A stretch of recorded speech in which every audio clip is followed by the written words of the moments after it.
Supreme Court has ruled that Texas, their redistricting is now allowed. Of course, we had California a few weeks ago, and I'd said, so is this a good thing? So tell us, Will.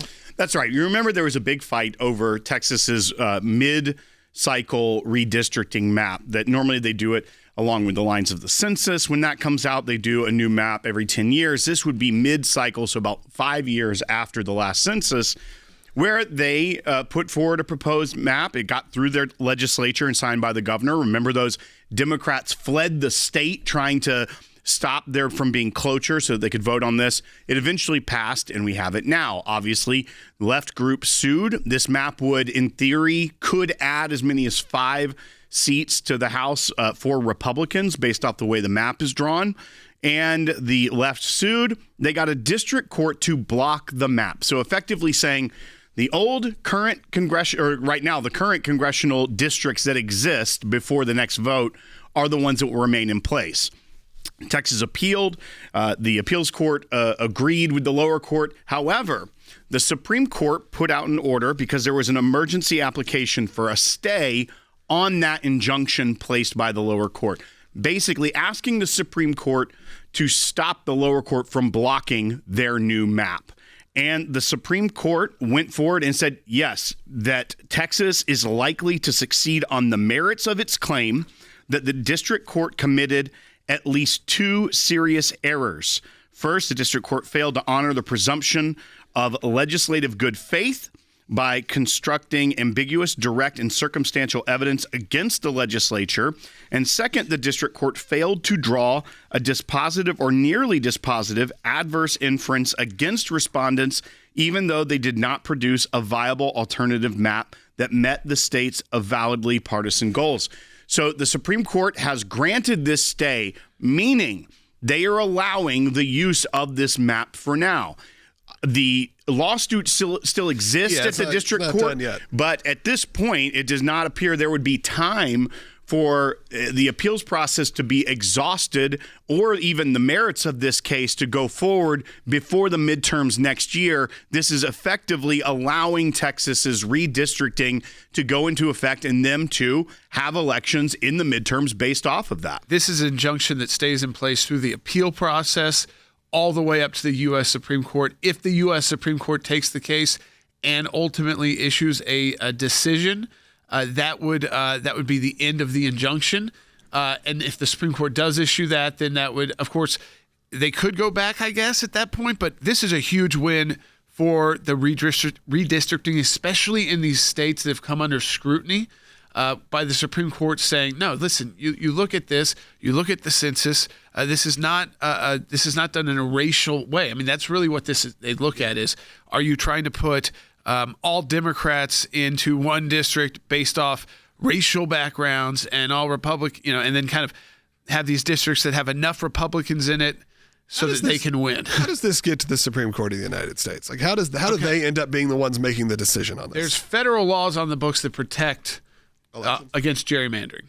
Now, that doesn't mean that most of our electoral maps, when you actually look at them, are wild. I mean, we have them here in Tennessee where they'll kind of, they can be skinny and long or very kind of like square-like and take in. I think the last special election that look like a river going through. The last special election here just this week had 14 counties in it, starting in downtown Nashville in the city, all the way to where there are farms. All of us in this room right now are in one of those counties, but we're not in those districts.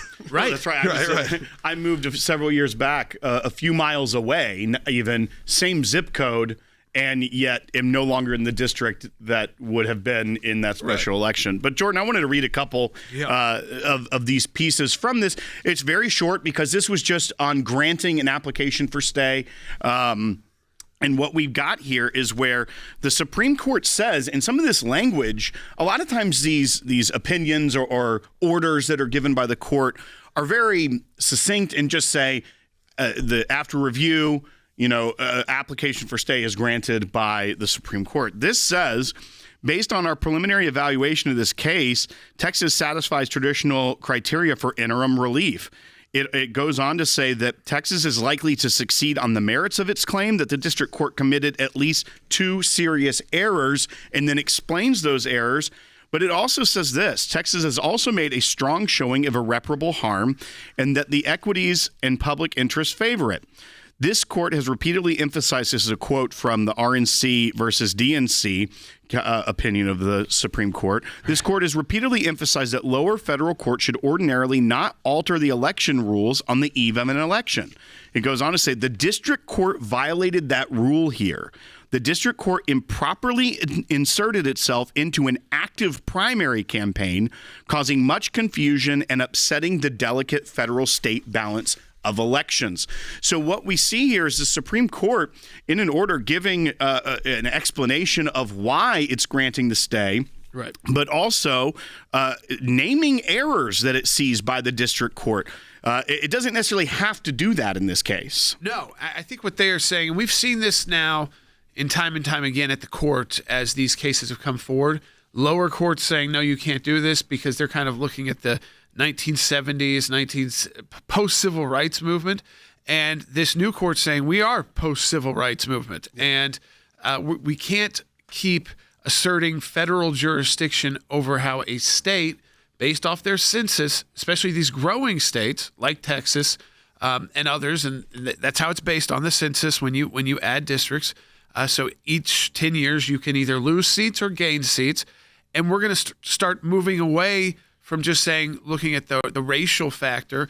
And then, of course, this is a job that is actually given to the states, in the Constitution. It's not the federal government's job to do it. It is really was put in place to fix the harms and the wrongs that were done when America was still racially segregated, Jim Crow laws. The list goes on to make sure that you weren't just shoving one group of people into a district. As a matter of fact, that's what Elena Kagan, Justice Kagan, in a dissent tries to argue, that this is, and that's what the lawsuit was about, because it came from the League of United Latin American Citizens. Right. They were trying to argue this is a race-based map. Of course. And what the Supreme Court is saying, no, actually, it's just a political map. It is partisan. It is aimed to give the Republicans an advantage because they are the party in charge. That's always the case when a legislature sets a map.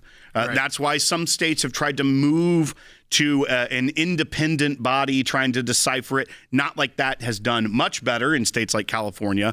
But when you look at what even Justice Alito, who writes a concurring opinion, says that the dissent doesn't even dispute that this is a purely partisan map, even though they're trying to say we shouldn't have granted this stay.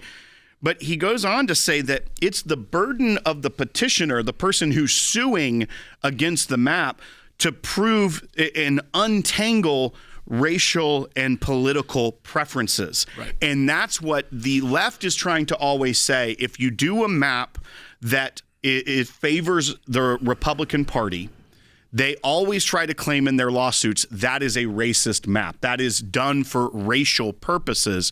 What the Supreme Court's arguing here is that there's nothing in the evidence that proves that this was drawn based off of race.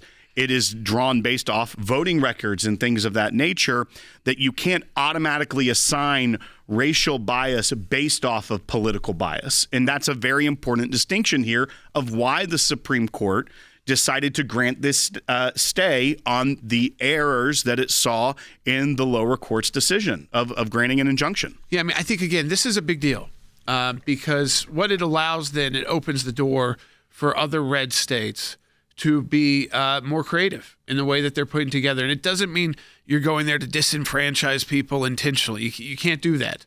But what you can do is say, look, we have a really quickly developing state, especially in states that are adding seats, because like Texas is growing, Florida's growing, Tennessee is growing. So in census to census, you're going to have to add more congressional districts. When you do that, it's not easy to do, by the way. You've got to then go back to the map and figure out, okay, how do we proportion like enough of this vote and how to make it look like the other districts? That's really what you're trying to do as best as possible. Is this state, how do we make it look like kind of where it matches and it makes sense? Represents the state. Right, exactly. And so not just necessarily the one urban or three urban areas within that state, but also the suburbs that are providing the workers that go to those urban areas, also should kind of have a say because half of their life is spent there.